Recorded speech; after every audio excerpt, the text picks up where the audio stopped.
ምዕራፍ 2 ውስጥ እንገባለን። ምዕራፍ 1 ላይ አንድ ሐሳብ አምልጧቸዋል። በጣም ውድ የሆነ ሐሳብ ጠዋት ያልመጣችሁ ማለት ነው።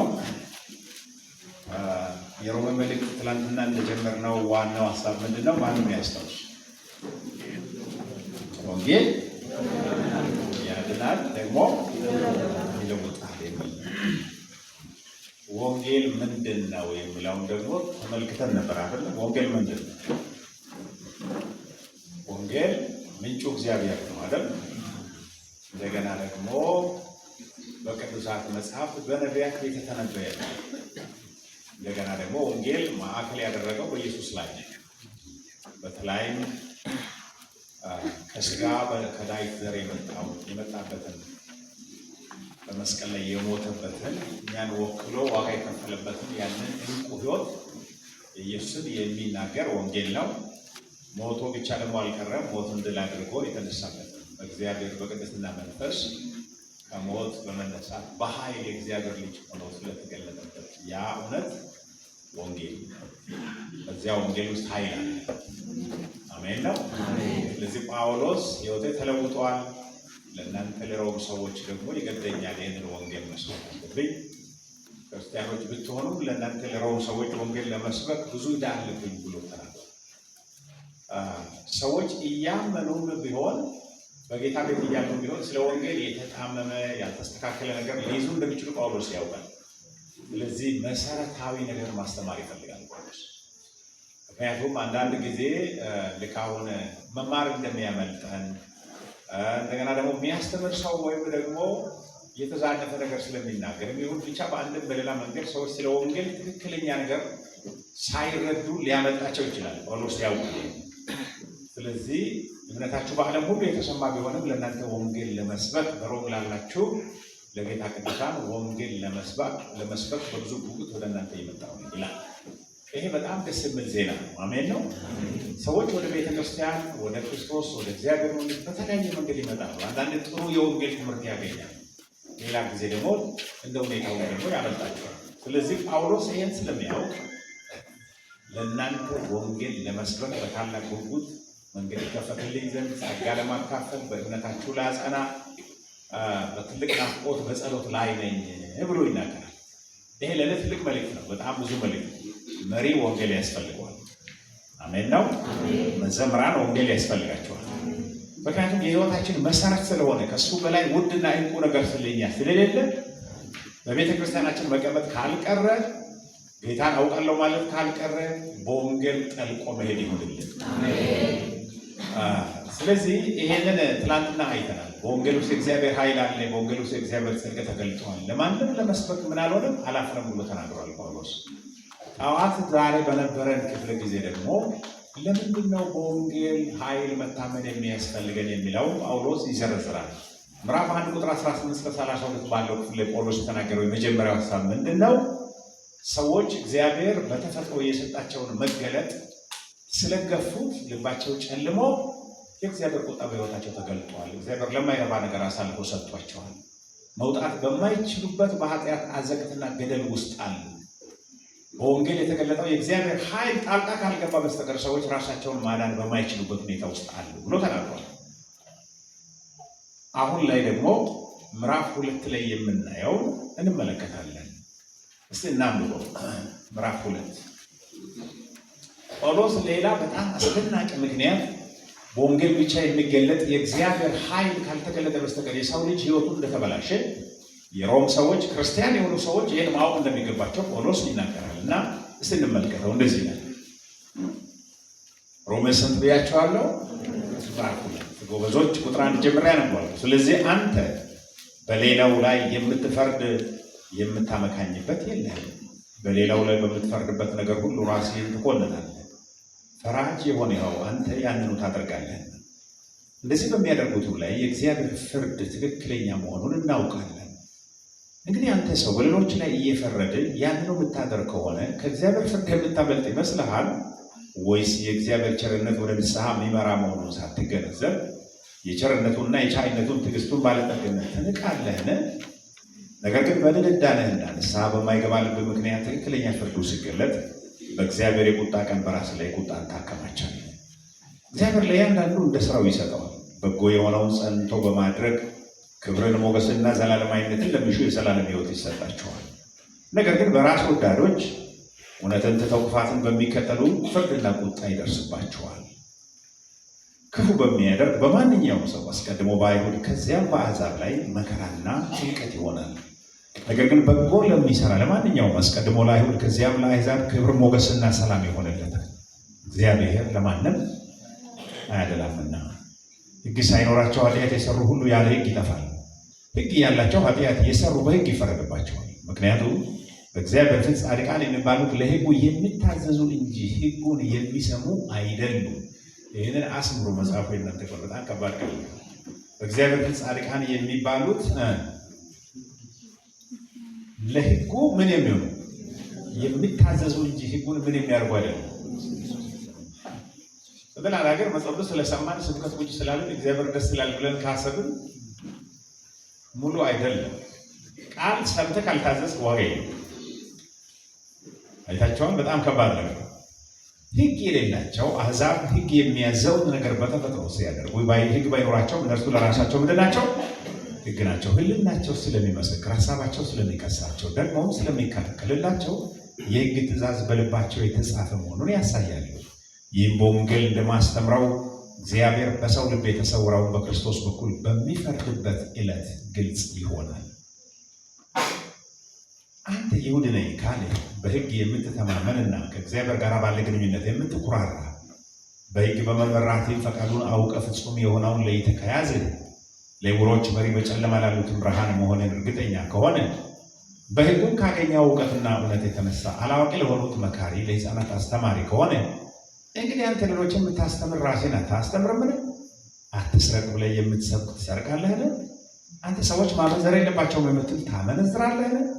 አንተ ጣዖትን የምትጸየፍ ቤተ መቅደስን ትመዘብራለህን? አንተ በሕግ የምትመካ ሕግን በመተላለፍ እግዚአብሔርን ታዋረዳለህን? ይህም በእናንተ ምክንያት የእግዚአብሔር ስም በአሕዛብ ዘንድ ይሰደባል ተብሎ እንደተጻፈ መሆኑ ነው። ሕግን የምትፈጽም ከሆነ ግዝረት ዋጋ አለው። ሕግን የምትተላለፍ ከሆነ ግን እንዳልተገረዘ ትሆናለህ። ያልተገረዙት ሕጉ የሚያዘውን የሚፈጽሙ ከሆነ እንደተገረዙ አይቆጠሩምን? አንተ የተጻፈ ሕግ ግዝረትን ብኖር ሕግ ተላላፊ በመሆን በሥጋ ያልተገረዘው ለሕግ በመታዘዙ ይፈርድብሃል። አንድ ሰው ለይምሰል በውጫዊ ብቻ ይሁድ ሊሆን ብል ይሁዲ አይሆንም። እውነተኛ ግዝረትም ውጫዊና ሥጋዊ ሥርዓት አይደለም። ዳሩ ግን አንድ ሰው ይሁድ የሚሆነው በውስጣዊ ማንነቱ ይሁዲ ሆኖ ሲገኝ፣ ግዝረት የሚሆነው በተጻፈው ሕግ ሳይሆን በመንፈስ የልብ ግዝረት ሲኖር ነው። እንዲህ ያለ ሰው ምስጋናው ከሰው ሳይሆን ከማን ዘንድ ነው? ከእግዚአብሔር ዘንድ ነው ይላል። እንጸልይ።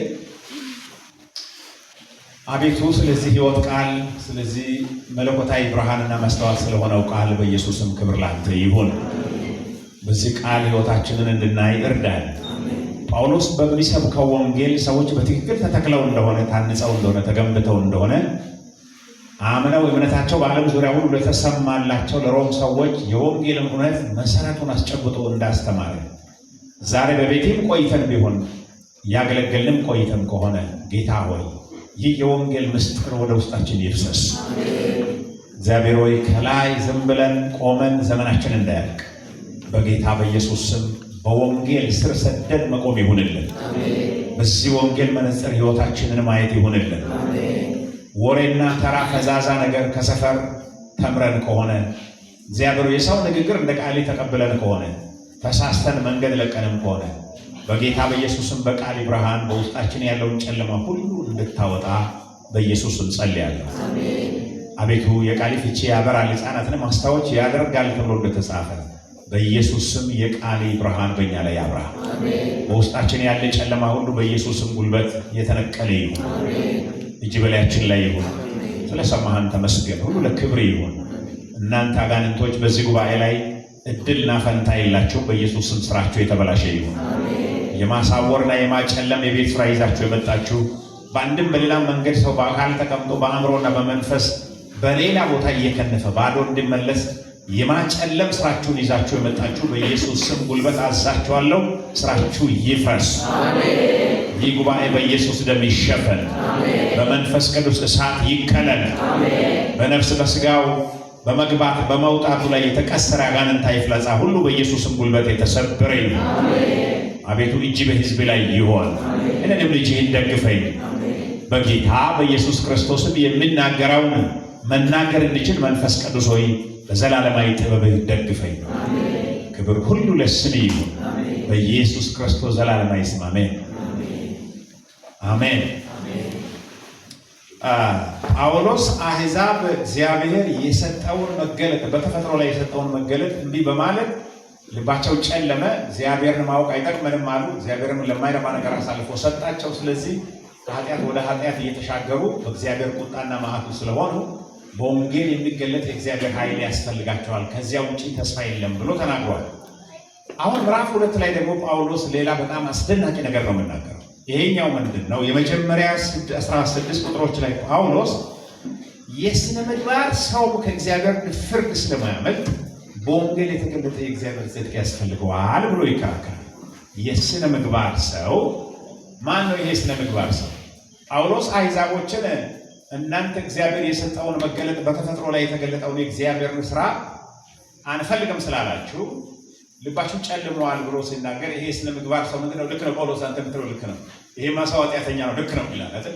እኛ ሞቅ የምለን የሰው ኃጢአት ስናወራ ነው አይደል? ሞቅ የምለን እውነት ውሸት ምንም እንኳን እኛ ተመሳሳይ ኃጢአት ውስጥ ብንሆንም ሰው ስለ ሰው ሲያወራ እንዴት ነው ሞቅ አይደለም? በጣም ነው ሞቅ የምለን። ልክ ተደገልክ እንተነባ በተለይ ጋታ ወዳይ ታይራይስተን ሃንግሪ ዛው አወን በተመሳሳይ ኃጢአት ነው። እግዚአብሔር ምንድን ነው ብለው ከሶስቱ ከእግዚአብሔር የፍርድ ባህሪያት የተነሳ አንተም ከእግዚአብሔር ፍርድ አታመልጥም ይላል ጳውሎስ። እኔ አሕዛብ የእግዚአብሔርን እውነት ተቃወሙ፣ በተፈጥሮ ላይ እግዚአብሔር ያመጣውን መገለጥ ተቃወሙ፣ ችላ አሉ፣ በክፋታቸውና በአመፃቸው አፈኑ ብዬ ሲናገር ልክ ነው ጳውሎስ። እንደዚያማ የእግዚአብሔር ቁጣና መዓት መውረድ አለባቸው ብለህ የምትል አንተ ራስህ በተመሳሳይ ኃጢአት ውስጥ አለ። ስለዚህ አንተም ከእግዚአብሔር ፍርድ የምታመልጥ አይደለም። ብዙ ጊዜ መስሪያ ቤት ተመልከቱ፣ ቸርች ተመልከቱ፣ ኳይ ውስጥ እስቲ አስቡ። ሞቅ ብለን የምናወራው የሰው ድካም ስንሳ ነው አይደለም? ነዋሳይ ወይ ይስብራል ለያ ተያ የዲው አፉን ካመላከ እግዚአብሔር ግን እንደዚህ ነው። አይገርም? እኛ በሰው ላይ ስናወራ የእግዚአብሔር ቃል ደግሞ አቤት አንተ ጋር ያለው መዓት ባየህ ይላል ጳውሎስ። ስለዚህ አንተም ከእግዚአብሔር ፍርድ የምታመልጥ አይደለህም፣ የምታቀርበው ምክንያትም የለህም። አፍ ያወራል፣ ሌላው የሚሰራው ኃጢአት ነው ትላለህ። አንተ የራስህ ግን በተመሳሳይ ኃጢአት ውስጥ አለ። የእግዚአብሔር ፍርድ ደግሞ ትክክለኛ ነው፣ ቀጥ ያለ ነው፣ ቅን ነው ይላል። አሜን። የሰው ፍርድ ቅን ነው አይደለም። የሰው ፍርድ ጠማማ ነው። ለምሳሌ አሁን የሆነ ቦታ ከዚህ ሄዳችሁ በሌላ ብሔር ብትያዙ ቋንቋችሁ ይጠናል፣ መታወቂያው ይታይ፣ ከየት አካባቢ ነው የመጣው ይባላል። ስለዚህ እንደ ሁኔታው ትስተናገዳል። የእግዚአብሔር ፍርድ ግን ቀጥ ያለ ነው። የእግዚአብሔር ጃሎ፣ የእግዚአብሔር ቱምቢ አፍ ላይ የሌላውን ሰው ኃጢአት ስላወራ አያጸድቅም። በተግባር ላይ የቆምክበትን ጭምር እግዚአብሔር ትክክል ለክቶ ይፈርዳል። አሜን ነው። ስለዚህ ያ ሲደረግ አንተ የእግዚአብሔርን ፍርድ ማምለጥ ስለማትችል አንተም ከእግዚአብሔር ፍርድ በታች ወድቀሃል። እግዚአብሔር በምሕረቱ በልጁ በኩል ጣልቃ ካልገባ በስተቀር የሌላውን ሰው ኃጢአት ስላወራ ከሲኦል አታመልጥም አንተ ብያለሁ ነው። እውነትም አናመልጥም። አሁን ነው በደንብ ስሙኛው። በእኛ ቤተክርስቲያን አሁን ከምታዩ ነገሮች አንዱ ምንድን ነው ከተባለ ስለ ኃጢአት አይሰበክም። እውነተኛ ወንጌል የሚያምን ሰው ስለ ኃጢአቱ በደንብ ያስባል። የእሱ ኃጢአት ኢየሱስን እንዴት እንደተጫወተ፣ የእሱ ኃጢአት ኢየሱስን ከሰማያት ሰማይ ወደ ምድር እንዳመጣ፣ እሱ ብቻ ተጠያቂ እንደሆነ ኃላፊነት እንደሚወስድ፣ ሌላ ማንም ለኃጢአቱ እንደማይቆምለት በወንጌል በትክክል ስር ሰዶ የቆመ ሰው ስለ ኃጢአቱ ክፋት ያስተውላል። አሁን ግን ዘመናችን ትበላለህ፣ ትጠጣለህ፣ ተሻግረሃል፣ አጥሮ ወድቋል፣ ተራራው ተንዷል፣ ቀጥ ብለህ ሂድ ብቻ ነው የሚፈልገው። ኃጢአት አታንሳ። ጳውሎስ ደግሞ ስለ ኃጢአት ካላነሳ መዳን የሚባል ነገር አላወቅም ነው የሚለው። አንተ ሌላው ላይ የምትፈርድ ሰው አንተም በእግዚአብሔር ፍርድ ውስጥ ወድቀሃል። አፍህ የሌላውን ኃጢአትና ክፋት ይናገራል፣ ያወራል፣ ያነሳል እንጂ በተግባር አንተው ራስህ ሌላው ላይ በምትፈርደው ኃጢአት ላይ ቆመ ዘመናትን ጨርሳል። አንተ የሥነ ምግባር ሰው፣ አንተ በማህበረሰብ ቀና መስለህ የምትታይ ሰው አንተ እኮ ከእግዚአብሔር ፍርድ አላመለጥክም። ብዙ ጊዜ ጌታ ኢየሱስ ክርስቶስ ይሄንን ተናግሯል ደጋግሞ በዚህ ምድራዊ አገልግሎት ዘመን በተለይ በሃይማኖት መሪዎች ላይ የሥነ ምግባር በሚመስሉ ሰዎች ላይ ኢየሱስ የመጨረሻ ጠንካራ ያለ ቃል የተናገረው። ኢየሱስ በዱርዮች አይደለም ጠንካራ ቃል የተናገረው፣ በሃይማኖተኞች ላይ የተናገረው። ይሄን ታውቃላችሁ። ማቴዎስ ወንጌል 23 ስታነቡ እናንተ በኖራ የተለሰነ ምንድን ናችሁ? መቃብር ናችሁ። ውስጣችሁ ግን ምንድነው የሞላው? መቃብር ውስጥ ምንድን ነው? ሬሳ ሚገማ። እናንተ የወጪቱን ውጪውን ታጸዳላችሁ፣ ውስጣችሁ ግን ቅሚያና ዘርፊያ ያለው። እናንተ ትንኝን ታጠራላችሁ፣ ግመልን ትውጣላችሁ ብሎ ነው የተናገረው። ለምን? አንዳንድ ጊዜ ኃጢአት ሳይታይ በሃይማኖታዊ ሽፋን ተከድነው ውስጡ በስብሶ ከላይ መልአክ የመሰለ ሰው ሲሆን መሄድ ይችላል። እግዚአብሔር ከዚህ ይጠብቃል። በመዝሙሩ እየተጽናና በስብከቱ እየተጽናና በሃይማኖቱ እየተጽናና ውስጡ ግን መቃብር ሆኖ ውስጡ ግን ሬሳ ሆኖ ውስጡ ግን ቅሚያና ዝርፊያ ሆኖ ውስጡ ዝሙትና ርኩሰት መግደል ሆኖ አፉ ሸጋ ሃይማኖተኛ ሆኖ ሲኦል መግባት ይችላል ሰው። ጌታ ኢየሱስ ክርስቶስ ይህንን አስጠንቅቋል። ዮሐንስ ወንጌል ምዕራፍ 9 ላይ በምናነበት ጊዜ ቁጥር 36 ጀምረን ስናነብ እስከ መጨረሻው ድረስ ያ ከምኩራብ ያባረሩት መንገድ ላይ ይለምን የነበረ አይነ ስውር የሆነ ሰው ሴሌውም ተብሎ ታጥቦ ያየ የመጣ ሰው እርሱ ይሁን አይደለም ተብሎ ሰዎች በሱ ምክንያት ክርክር ያነሱበት ሰው እኔ ነኝ ለማኙ ሰው ኢየሱስ ፈወሰኝ ብሎ ሲናገር የሃይማኖት መሪዎች ወዲያው ሰንበት ነው አንተን የፈወሰ፣ በሰንበት እስከፈወሰ ኃጢአተኛ መሆን አለበት፣ እኛ እናውቃለን መስክር አሉት። ያ የእናንተ ጣጣ ነው አለ። እኔ አይነ ስውር መሆኔን አውቃለሁ፣ እርሱ እንደፈወሰኝ ያውቃል። ከዚህ ሌላ ታሪክ አላውቅም። እግዚአብሔር እንዳው ኃጢአተኛን አይሰማም። ኢየሱስ ኃጢአተኛ ቢሆን እግዚአብሔር ሰምቶ የነና አይን እንድከፍት ነው የሚረዳው። አላምን የመነተን ስበታል አባሩት። ከዚያ ኢየሱስ አገኘና በሰው ልጅ ላይ ታምናለህ ያለ አምን ዘንድ እሱ ማን ነው አለ። እነሆ አይተኸዋል አለ ኢየሱስ። በሌላ አነጋገር አይኔን የከፈተልኝ ያበራልኝ ኢየሱስ ነው። አምናለሁ ብሎ ሰገደለት። ከዚያ ኢየሱስ እንደዚህ አለ፣ የታወሩ እንዲያዩ የሚያዩ እንዲታወሩ ለፍርድ ወደዚህ ምድር መጥቻለሁ ብሎ ተናገረ። ፈሪሳውያን ታዲያ ይወረድ አሉ ኢየሱስን። ይወረድ ብትሉ ኃጢአት ባልሆነባችሁ ነበር፣ እና ያለን ስለምትሉ እንደታወራችሁ ትኖራላችሁ። የሕያው እግዚአብሔር ልጅ በፊታቸው ቆሞ የአይነ ስውሩን አይን ሲገልጥ በማዕበል ላይ ሲራመድ መቃብር ከብቶ ሬሳ ሲያስነሳ የእግዚአብሔር ጣት በኢየሱስ ላይ እንዳለ ማየት አልተቻላቸው፣ ታውረዋል። ስለዚህ ኢየሱስ እና ያለን ስለምትሉ ኃጢአትን የማያገኝ ኃጢአቱን የማይነካ ሰው በደሉን ማይናዘዝ ሰው ኢየሱስ ላይ መዓት ጫና እያመጡ ነው። በሰንበት ፈውሳል ብለው ሰውየውን ድረስ እያሳደዱ ነው። ከዚህ ሃይማኖተኞች ነን እያሉ ነው። ለዚህ ነው ጌታ ኢየሱስ ክርስቶስ ትንኝን ታጠራላችሁ ግመልን ግን ትውጣላችሁ ብሎ የተናገረው። አይታችኋል። ሃይማኖታዊ መታወር ብዙዎችን በሃይማኖታዊ ፓራሲታሞል ሰዎች እየተጽናኑ የሲኦል ህመም ሳይሰማው ብዙ ሳያስቡ ቀስ ብሎ ወደ ሲኦል ይወርዳሉ። ለምን? ስለ ኃጢአት እውነተኛ ወንጌል በትክክል ያስረዳል። እዚህ ጋር ጳውሎስ ለምንድን ነው ጊዜ ወስዶ ለዚህ ለአይሁድ ሃይማኖተኞች ለስነ ምግባር ሰዎች አሕዛብ ላይ ሲናገር ሞቅ ብሏቸዋል። እውነት ፈርዳሃል ትላላችሁ፣ እናንተም በተመሳሳይ ኃጢአት ውስጥ አላችሁ። የእግዚአብሔር ፍርድ መጀመሪያ ምንድን ነው? ትክክለኛ ነው። አሕዛብ ነው አይልም፣ አይሁድ ነው አይልም፣ ዘማሪ ነው አይልም፣ ሽማግሌ ነው አይልም፣ ባልቴት ነው አይልም። እግዚአብሔር ፍርዱ ቀጥ ያለ ነው። ስለዚህ አንተ ከፍርድ ምን አትሆንም? አታመልጥም። በመቀጠል እንደዚህ ይላል ደግሞ ቁጥር 5 እና 6 እና የእግዚአብሔር ፍርድ ደግሞ እንደ ስራው ነው ይላል። አሜን። የሰራሃትን ታገኛለህ። የእግዚአብሔር ፍርድ ከስራ ላይ እዚህ ጋር በደንብ እንድትሰሙ እፈልጋለሁ። አንተ ነገር ብዙ ሰዎች ስለ ክርስትና ህይወታቸው ግድ የሌለውን ህይወት ይኖራሉ። ለምን ነው ታውቃላችሁ? ይሄ በእኛ ቸርች ብዙ ጊዜ ይሄ በትምህርት አይነሳም። በዓለም አቀፍ ደረጃ ግን ያለው የስነ መለኮት ትምህርት በደንብ ስሙ። ሰው በጸጋ ድኗል፣ በስራው ይፈረዳል። ይሄ ታውቃላችሁ? እስቲ በጸጋ ድኗል በሉ፣ በስራው ይፈረዳል በሉ። በሌላ ነገር በጸጋ ድኛለሁ በሉ፣ እንደ ስራዬ ግን ይፈርዳል በሉ። ይሄ ነው ያለው። መጽሐፍ ይሄን ደጋግሞ ነው የሚያስተምረው። ሰዎች ይህን መንካት አይፈልጉም። በዚህ ምድር ስንመላለስ በንጽህናና በቅድስና የምንመላለስበት ምክንያት እያንዳንዱ ስራችን በኢየሱስ ፊት ሊገለጥ ነው። ኑጌማ ኦቶባይ ማርካነ ካያጎባይ ከምድ ካንቶባይ ሸፋሻ ፖርቶ ገሻከተ ስሚን ኢየሱስ አፈርዳ ሰንታሉ እቂወደ 40 ዓመት የነ ኦቶባይ 50 ዓመት የነ ኦቶባይ ለከናታ ኮምፒውተር ያለ ፕሮጀክተር ያለ መስሙር ያላጠፈው ማለት የ50 ዓመት እንቅስቃሴ በሙሉ ከችላል አቤት እስቲ ተናበይ እስቲ ዘቆ ባይተናበ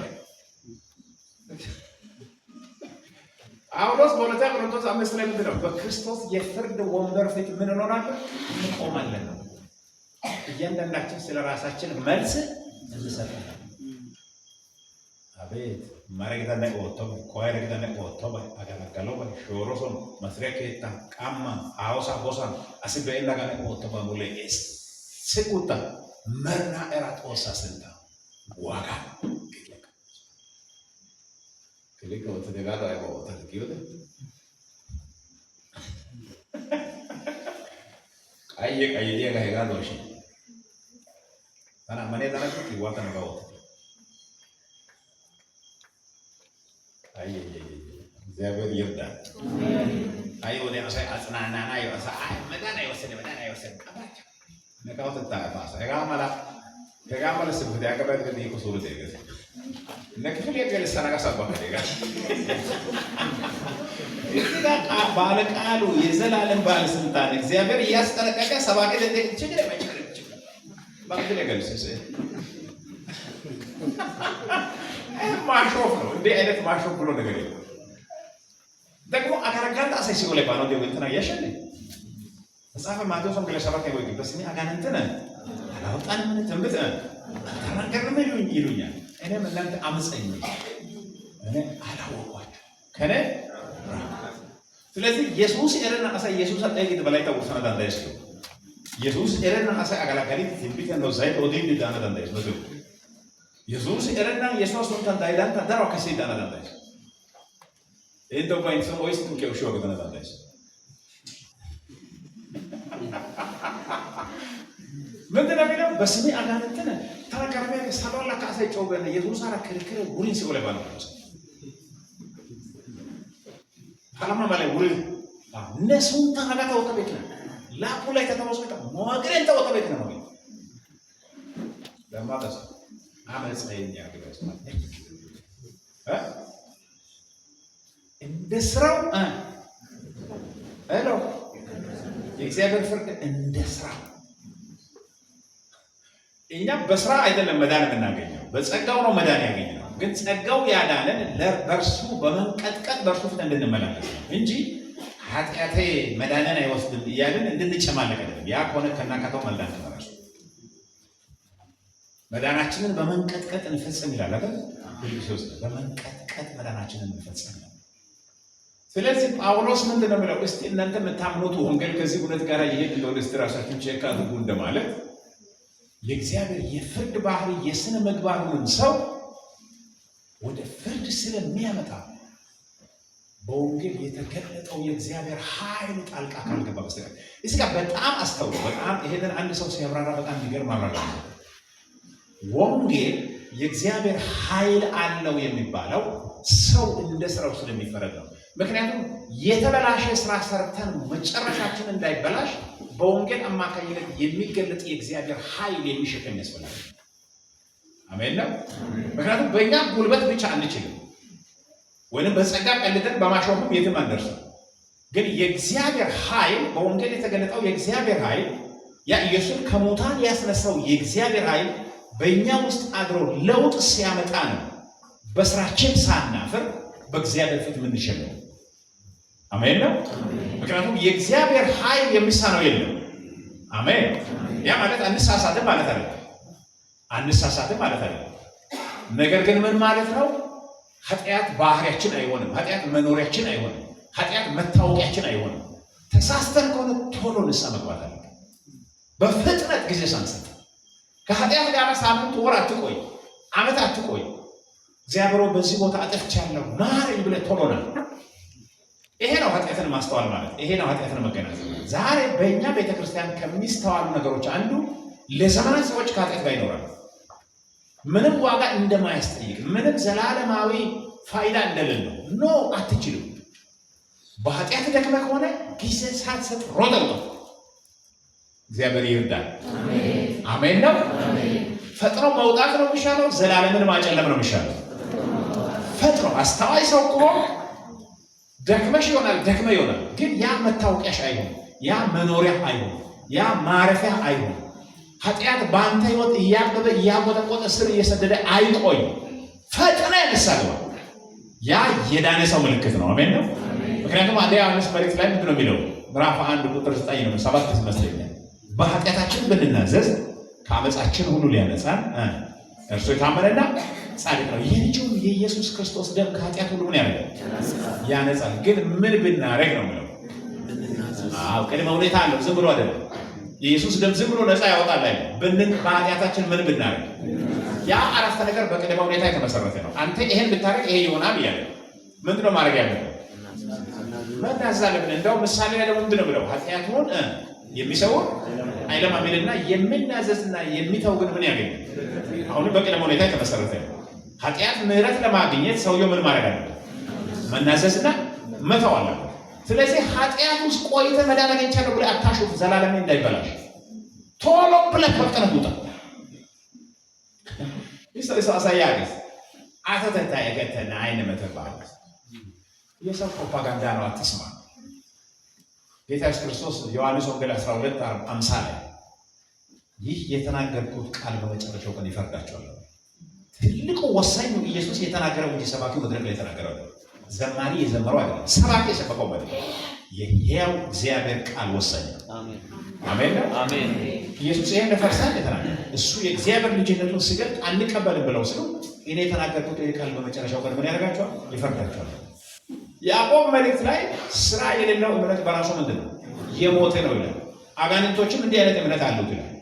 እዚህ ጋር እምነት ይጠፋል አይጠፋም በሚለው ክርክር ላይ እጅግ ማለት መዳን ይጠፋል አይጠፋም በሚለው ክርክር ላይ ወሳኙ ነገር እውነተኛ እምነት የማን እንደሆነ እግዚአብሔር ብቻ ነው የሚያውቀው። እኔ አላውቅም። እውነቱ እሺ፣ የሰውን እምነት አንተ ታውቃለህ? እስቲ አውቃለሁ። ማን ነው የሚያውቀው? ስለዚህ መጽሐፍ ቅዱስ ምን ያደርጋል? ያስጠነቅቃል። ከስራ የተለየ እምነት ምን የሆነ ነው? የሞተ ነው። ልክ ከነፍስ የተለየ ስጋ ምን እንደሆነ መጽሐፍ ቅዱስ አምናለሁ። ሰላት ጎሽ ጎሽ ብቻ አይደለም። ፍሬ ፍሬ ፍሬ ፍሬ ቶሎ ፍሬ ያሳየ። ፍሬ ካላሳየ እውነተኛ እምነት የለህም ብሎ ይደመጣል። ስለዚህ አንዱ ፍሬ አንዱ እውነተኛ እምነት ባህሪው ምንድነው? ከኃጢአት ጋር ቁማር አይጫወትም። ከተሳሳተ ምን ይሆናል ብያለሁ? ፈጥኖ ንስሐ ይገባል፣ ይናዛል፣ ይተዋል። በቃ አዲስ ምዕራፍ ላይ መራመድ ይጀምራል። አሜን አሜን። ግን አንድ ሰው ንስሐ ሳይገባ ቸርች ውስጥ እያለ ቅድም እንደተባለ ቃሉን እየሰማ እየዘመረ የቸርች ጥሩ እድርተኛ ሆኖ ተናጋሪ ሆኖ በቃ ቸርች ላይ ቆየና ሞተ። ዘማሪ ዘመረ፣ ሰባኪ ሰበከ፣ ሰማይ ሄዷል ተባለ፣ መቃብሩ ስጋው ገባ፣ ነፍሱ የት እንደሆነ ሄዷል። የት እንደሆነ ብያለሁ። ለምን? ማን ነው የሚያውቀው? እውነተኛ እምነት ከሆነ ንስሐ ምን ማድረግ አለበት? ባይተከተ ማለት ቶማ ማረው ማለት አገ ከነ ላማነ ቆይ ሆሽ ቆይ ያሰባቆ ወይ ችግር ዲስ ኢንተሶመቁት ጆ አላይሰለ ይበው ተጋ ኢንሄራ ከደምው ሸታዋለ ዋው ሄራ this እንተ ሙሉ ተደምው ቆማታ አይከም ሚዘነ እንተ ነው ሲ አጤ አደጆ ሙታ ቦላ ቆያ ቆማ ጊዜ ቆሎኝ ልብ በዚህ ጋር እውነተኛ መዳን ያለው ሰው በኃጢአት አይሰነብትም፣ ይደነግጣል፣ ውስጡ ይታወቃል፣ ሰላሙ ይደፈርሳል። ለምን? መንፈስ ቅዱስ ስጋ የማይፈልገውን ይመኛል፣ ስጋችን ደግሞ መንፈስ ቅዱስ የማይፈልገውን ይመኛል። አንተ የመንፈስ ቅዱስን ፈቃድ ጥሰህ በስጋ ፈቃድ የተወሰነ ምዕራፍ ስትጓዝ የእግዚአብሔር መንፈስ በውስጥ ይቆጣል፣ ይጮሃል። እንደውም ያዕቆብ ምንድን ነው የሚለው? እግዚአብሔር በውስጣችን ያስቀመጠው መንፈስ ይቀናል ነው። ይቀናል ምን ማለት ነው? ይቀናል ማለት ማቺው አልዋጋም በተለይ ጭሎሽን ጉላቻ ጋራው ከስል አገና ረየው አልጋን ራስ አራዴ እኮ በተነ ሎታ ከደግ ሲማያ ሎታ ከደግ يعني نفسه بيتا بيتا ده يلو تاسعي سلوا ساعة بقول شيء أوقات أوصي برنامج مسكالي مولا كابيلي نجيشنا وسوتا بسوا لأن سوتا موزين ده إلو أيانا جدون ديا كمولا الله كا هوا تدا أوتين إلو أنا بس بدي أنا سمعك إيطاليا يواتنا كوريس يكأنا هلا ملو يا أبو مرا فارت أمس تملك يكأنا زبر بوسطاتين إسكما كمان فس من يراك يكأنا بدل أبو ثار بروس دمو لبزاك نتاعك ما تشبطون كل سنة زبر من فسنا أتساسوي من فس بروس يازنا من فس بروس يكأنا بسلام يدفع بس إيه يوم نتيجة بدان ملكتنا آمين إني حتى أسرتو بعض ما تلاقي يا ورا ردم منور كريستنا مدام عيات عمي بلوز بزي زمان يمسكوت أجان انتهوا مرتبا بتأمل تكذب لنفسي ما نمت بقايكم እግዚአብሔር በቃሉ ያጽናል አሜን ስለዚህ ምንድነው የሚለው ጳውሎስ ምዕራፍ 2 ላይ የሥነ ምግባር ሰው ሌላውን የሚፈርዳው ቢሆን ከእግዚአብሔር ትክክለኛ ፍርድ ከእግዚአብሔር ከማያዳላ ፍርድ ከእግዚአብሔር እንደስራው ከሚፈርድበት ፍርድ የተነሳ ከእግዚአብሔር ቁጣ ስር ስለሆነ ለራሱ ቁጣ ያከማቸ ስለሆነ በወንጌል የሚገለጥ የእግዚአብሔር ማዳን ያስፈልገዋል አሜን አሜን በወንጌል የሚገለጥ በወንጌል ውስጥ ምን አለ ብለናል ኃይል ካለ ደግሞ በኃጢአት መመላለስን ይፈቅዳል አይፈቅድም ሰዎች አሁን የሆነ ሳንሱር አድርገው ለራሱ ሞዲፊክ ያደርጉት ሎካል ወንጌል ይፈልጋል ኃጢአት የማይነካ በረከት ብቻ የሚሰብክ በቃ አሳዛን ተነደደ ቦንጆ አይባ የምን መቶ ይባወቂ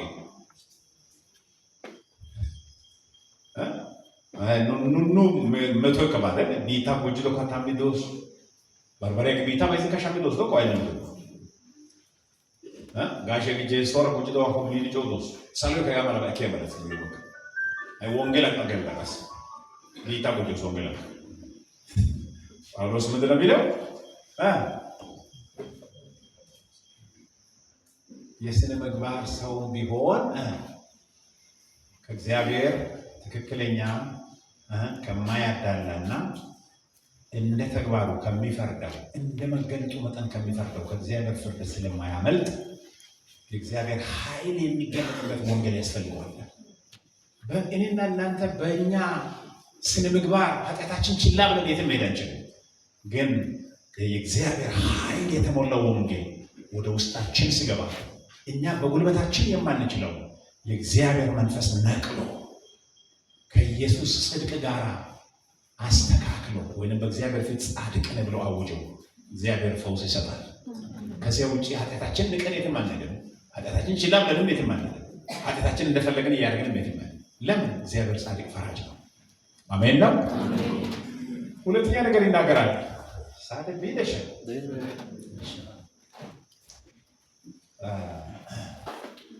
ሁለተኛ ጳውሎስ ወዲሁ በጣም ማለት ቁጥር 17 ተመልከቱ ቁጥር 17 ያቆማናሽ እስከ ተነሽ ሰዓት የከፈተ ወይ ደሰው የተደረሰ ቁጥር 12 እስከ ቁጥር 16 ለጳውሎስ ወይ ጊዜኮ ያኔ እሺ ነው ወንጌል ያስገባ አዘተናገት ነው ወይ ነው በፍርድ አይነባሽ ቃል አይመጋከነ ሰንዲያሳ ዋት ነው ሰፈረ ደግሞ ሞቶ ተቆያይስ ጳውሎስ ወሰ ይብሎክና መገለጥ ፍርድ ነው ደሰያ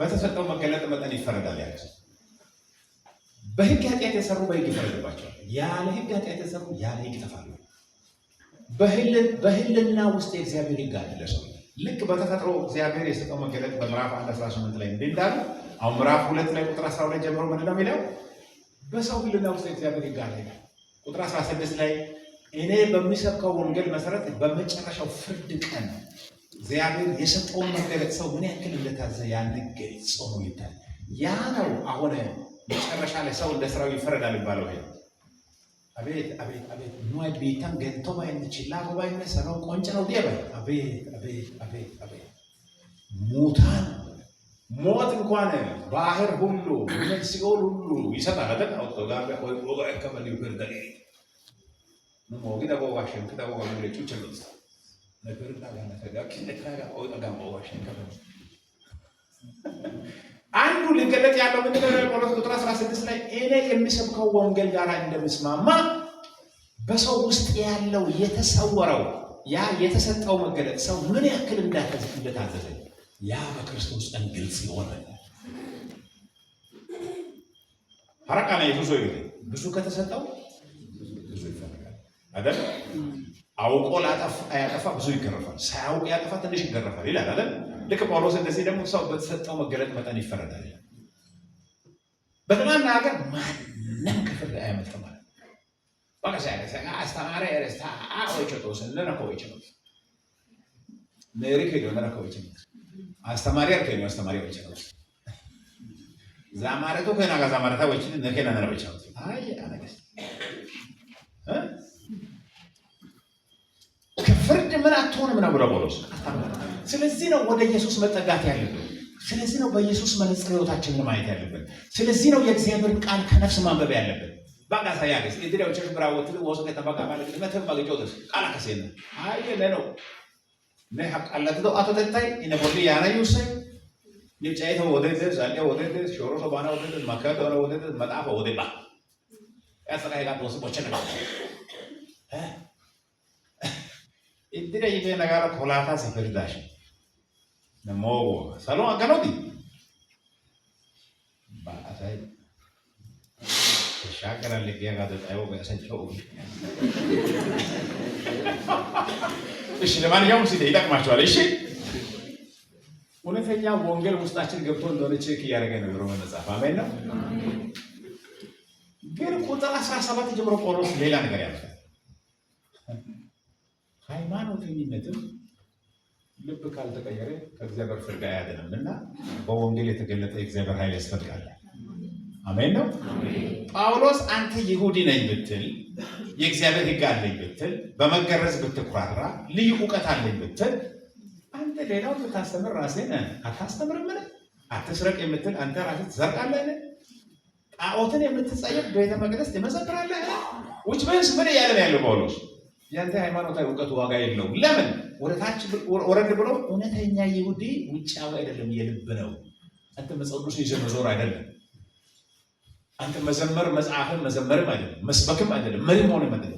ልብ መለወጥ አለበት። ልብ ደግሞ የሚለውጥ የእግዚአብሔር ኃይል በወንጌል የሚገለጠው ካልሆነ በስተቀር ማንም አይችልም። አይታችኋል። ስለዚህ ይሄ ወዴት ነው መወስደን? ሙሉ በሙሉ በወንጌል እንድንታመን፣ በኢየሱስ እንድንታመን፣ ለተቀን እግዚአብሔር መንፈስ ሆይ አንተ ለውጠኝ እንድንል። ጳውሎስ እውነተኛ ግዝረትም ውጭ አይደለም። አንተ ሕግን ማስጠብቅ ከሆነ ግዝረት ዋጋ የለውም። የአብርሃም ዘር ነኝ ዝም ብለህ ትላለህ። ብዙ ጊዜ መጥምቁ ዮሐንስ ተናግሯል። የአብርሃም አባት አለን ማለትን አቆሙ። እግዚአብሔር ከዚህ ድንጋይ ለአብርሃም ልጅ ሊያስነሳ ይችላል። ይልቅ ስለ እንስሳ ምግብ ፍሬ አፍሮ እንጂ ድሮ ሃይማኖታዊ ትርክት እያወራ ቁጭ አትበላ። በሌላ አነጋገር ሰው ሺህ ሃይማኖተኛ መሆን ይችላል። 90 ቀን እየጾመ መዋል ይችላል። ልብ እስካልተቀየረ ወደ ሲኦል ይወርዳል። ልብ መቀየር እግዚአብሔር መንፈስ ብቻ ነው። ሌላ አለ? እስቲ ልብ መቀየር የሚችል ሌላ ኃይል አለ የሚል ሰው አለ? ሰዎች የሃይማኖት ልብስ ለብሰዋል፣ የሃይማኖት ምልክት ይዘዋል፣ ስለ ሃይማኖት ይጮሃሉ። ልባቸው ግን ቅድም ኢየሱስ እንዳለ መቃል። ምንድነው የሚለው ጳውሎስ? በመንፈስ ቅዱስ የሆነ የልብ ለውጥ ከለም። ይሄ ወዴት ነው ወስደን? የኔ ልብ ተቀይሯል፣ ይቅር እላለሁ። የኔ ልብ ተቀይሯል፣ ከኃጢአት ርቃለሁ። የኔ ልብ ተቀይሯል፣ የእግዚአብሔርን መንፈስ እጠራለሁ። የኔ ልብ ተቀይሯል፣ ወደ ኢየሱስ እጮሃለሁ። ወይስ በሃይማኖተኝነት በቃ መጽሐፍ ሳምንት አይሷለ ነው ግን ወጣ ከታዩ ታንድ ከነ መጽሐፍ ቆቼ ግን ራቀኝ አበይ አማራ ወርሳ ወጋ ከለቦ ያ አኔ ከነ በሶክል መጣፋው ቢስ ምራፈ እሱ ነው ግን አይደለም ወይ ወሳይ ታ አማኖ ነና ወጋ ከነ ነው ወቀ መጣፋ ያ ጋር ነው ወዶ ኮላሽ ባጋና አድቃስ መቶ አዝማቼ ተወሰነ ወደ አንጆይታ የጠቀኝ እንተረጋ በግስቴ መቶ አዝማቼ ተነዳንዳውስ ኦሰ ሰላም መቶ አዝማቼ ተናግራ ብራቦ ጋር ነው ወዛኔ ዋን ትደ ወዛኔ ዋን ትደ ቆቂውት ያን ፊልም ያፈካ እቸሽ ማንክ ያፈከስ ፌስቡክ እንደሱ ሙት ያፈከተ ይልት ገራጫይ ጎራጫይ ሃንካ አዝማቼ መቶ ዘመን መቶ ሰላም ኢየሱስ መቶ መስመር ላይ ዘመረው ጎሽ ጎሽ ብራቦ ጋር ነው ልብ ካልተለወጠ ሲወጥ ይላል ጳውሎስ። የእግዚአብሔር መንፈስ ያስፈልገናል። አሜን ነገር አሜን። የማን መንፈስ? እውነተኛ ግዝረት የልብ መገረዝ ያም የሚከናወነው በመንፈስ ቅዱስ ኃይል። ያ ከሌለ የሃይማኖት ካፌላ ዋጋ የለውም ይላል ጳውሎስ። አንተ መጽሐፍ ቅዱስ ይዛል፣ መቶ አዝማች ነው የዘመርከው፣ ቸርች ሰፈር ነው የዘመርከው፣ ልብ ሞት ከሆነ ይታወቃል። ጩህ ወደ እግዚአብሔር መንፈስ። ኢየሱስ ሆይ ያላንተ እኔ የሚሰራው ሃይማኖታዊ ስርዓት ምንም ዋጋ የለውም። ዛሬ ዳስሰኝ፣ ዛሬ ለውጠኝ ብለህ መጮህ አለብህ። አቅም የሌለውን ኢየሱስ ይረዳዋል። አይታችኋል። ይሄን የምናገረው ኃጢአት ይሄን ያክል አስከፊ ከሆነ እኛ የኃጢአትን ጥልቀት ማስተዋል አለብን። ኃጢአት ምን ያክል ዋጋ ላይ ያስከፍል እንዳለ መገንዘብ አለብን። የእግዚአብሔርን ኃይል መጥራት አለብን። የእግዚአብሔር መንፈስ ሆይ ለውጠኝ ብለን መጮህ አለብን። በሃይማኖተኝነት ነው የምትኩራራው ወይስ የመንፈስ ቅዱስ እርዳታ ነው የምትጠራው? በድካም ይላል። ብዙ ሰዎች ድካማቸውን በሃይማኖት ተክል ላይ ይሸፍናል። ቀጠና አገልግይ ያለው ህብረት አገልግይ ያለው እድር አገልግይ ያለው የኳር አሰልጣኝ ነኝ ቸርች መሪነት። እግዚአብሔር ያንን ከጉዳይ አይቆጥርም። በልብ የእግዚአብሔር መንፈስ መገረዝን ሲያመጣ ያ የወንጌል ኃይል ባንተ እንደተገለጠ ማሳያ ነው። ያ ከሌለ በውጫዊ ሃይማኖት ገጽታ አትኩራራ። ልብ በሉ። አንዳንድ ሰዎች ጳውሎስ ለመዳን ተናግሯል፣ እኛ አይመለከትም። ኖ ጳውሎስ ለዳነ ሰው እምነታችሁ በዓለም ሁሉ ተሰምቷል ለሚለው ለሮም ቅዱሳን ይሄ በእናንተ ህይወት አለ ወይ ብሎ ነው እየጠቀሰ ያለው። እግዚአብሔር ይርዳል። አሜን። አይታችኋል። እውነተኛ ወንጌል መነጽር እኛን ስናይ የሚጎል ነገር ካለ ዝም ብሎ ይሄ ውጫዊ ነገር ላይ ትኩረት የሚያደርግ በአዝማች ላይ በፕሮግራም መሪነት ላይ በውጫዊ ገጽታ ላይ ብቻ እየጀነን ልባችን በስብሶ ከሆነ ወዮ ብለን ማልቀስ ያለብን አሁን ነው። እግዚአብሔር ያንተ መንፈስ አልለወጠም። ከእውነተኛው ወንጌል ጋር እኔ አልታረኩም። የእውነተኛ ወንጌል ህይወት በእኔ ላይ እየታየ አይደለም። በአውሬ እጅ እኔ አሁንም አለ አድነኝ ብለን መጮህ አለብን። አሜን ነው። እስቲ አድነኝ በሉ እስቲ አሜን። ከበሰበሰ ልብ ምን አድርገኝ አድነኝ። እውነተኛ ወንጌል መልእክቱ ይሄ ነው። እውነተኛ ወንጌል ይዘቱ ይሄ ነው። ዛሬ ግን ሰዎች አርተፍሻል ወንጌል ይዘው መጥተዋል። ትበላለህ፣ ትጠጣለህ፣ ትሻገራለህ። ለምን ጠንቋይ ቤት ሄዶ አይመጣም? ለምን አምስት ምስት አያገባም? ጉዳዩ አይደለም። አሁን አመንዝሮ ለምን አይመጣም? እግዚአብሔር ካንተ ጋር ነው። የትኛው ቦታ ነው ይሄ የተጻፈ? ጳውሎስ እውነተኛ ወንጌል አግኝቶ ከሆነ አንተ ውጫዊ ገጽታ፣ ውጫዊ ስም፣ ውጫዊ የተለጠፈ ነገር መተማመኛ እንዳይደለ ይወቅ። እውነተኛ ነገር ምንድነው? በመንፈስ ቅዱስ ኃይል የልብ መለወጥ ነው። ይሁንልኝ። አሜን። እስቲ ለኔ ይሁንልኝ በሉ። የልብ መለወጥ ይሁንልኝ በሉ። አሜን። ምክንያቱም የልብ መለወጥ ሊያመጣ የሚችል ማን ብቻ ነው ብያቸዋል? እግዚአብሔር በወንጌል አማካይነት በኢየሱስ አማካይነት የሚልከው ኢየሱስን ከሙታን ያስነሳው የእግዚአብሔር መንፈስ ኃይል ብቻ የሞተውን የበሰበሰውን ልብ መለወጥ ይችላል። ሃይማኖታዊ ቀለም አይቀይረንም። ገብቷቸዋል?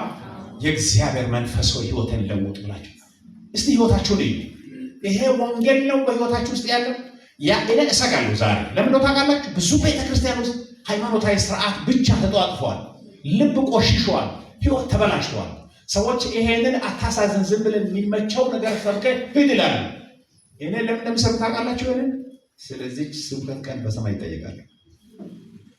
አውቃለሁ እኔ አይደል እንደና ማውቀው ሰለዋን ታዋጋ ከነባና ጋማለ የተራወቀ ቤል ሻራ መጣባ ሙስለ ባባ ኦሳይና ለደስጋር ሰለዋን ታው ይሽታል ገሊ ከተያጋገ ቶሞ ወንገላ ሰባካ አሜን።